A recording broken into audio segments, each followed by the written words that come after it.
Shalom keluarga kerajaan yang dikasihi Tuhan. Hari ini saya akan membacakan renungan dengan judul Berkat dalam Memberi.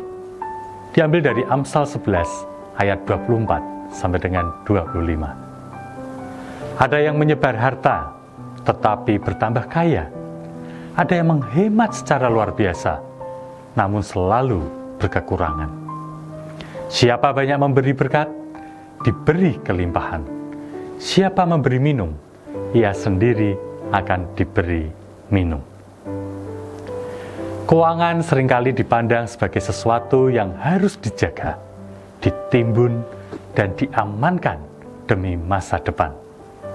Namun, prinsip kerajaan Allah justru menghadirkan perspektif yang berbeda.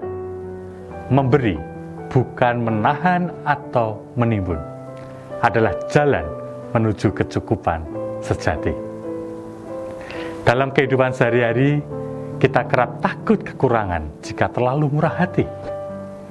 Padahal, firman Tuhan menunjukkan bahwa ada hukum ilahi yang bekerja melampaui logika manusia. Ketika kita memberi dengan tulus, Tuhan sendiri yang memelihara dan mencukupkan. Amsal 11 ayat 24 sampai dengan 25 menyatakan bahwa ada orang yang justru bertambah kaya karena suka memberi, sementara yang terlalu menahan malah mengalami kekurangan. Ayat ini menegaskan sebuah prinsip paradoks. Kemurahan hati malah membuka pintu berkat. Orang yang menjadi saluran berkat tidak akan kehabisan, sebab Tuhan adalah sumbernya. Bahkan, janji ini diperkuat dengan gambaran sederhana. Siapa memberi minum, ia sendiri akan diberi minum.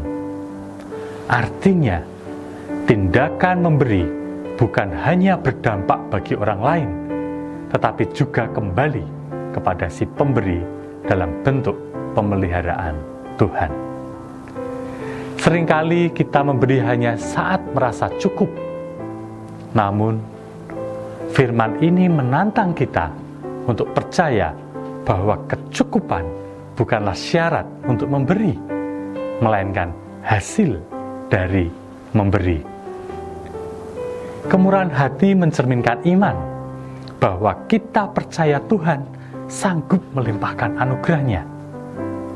Saat kita membuka tangan untuk orang lain, kita sedang menunjukkan bahwa kita tidak bergantung pada harta, melainkan pada Tuhan yang setia. Mulailah dengan langkah sederhana. Sisihkan sebagian dari penghasilan untuk menolong orang lain, mendukung pelayanan, atau memberkati yang membutuhkan. Latih hati untuk memberi dengan sukacita, bukan dengan sebuah keterpaksaan. Dalam setiap keputusan keuangan, tanyakan, apakah ini hanya untuk diri sendiri atau juga bisa menjadi berkat? Ketika kita setia dalam hal kecil, Tuhan akan mempercayakan lebih banyak untuk kita kelola. Tuhan tidak pernah berhutang kepada kemurahan hati kita. Ia sanggup membuat kita berkecukupan dalam segala hal, bahkan berkelimpahan dalam berbagai kebajikan. Percayalah, hidup yang memberi adalah hidup yang tidak akan kekurangan. Saat kita menjadi saluran berkat, kita sedang berjalan dalam janji Tuhan bahwa tangan yang terbuka akan selalu diisi kembali oleh kasih dan pemeliharaannya. Amin. Jika keluarga kerajaan semuanya merasa terberkati dengan renungan hari ini, bisa like, komen, subscribe, dan share renungan harian ini ke lebih banyak orang agar menjadi berkat. Terima kasih, Tuhan memberkati.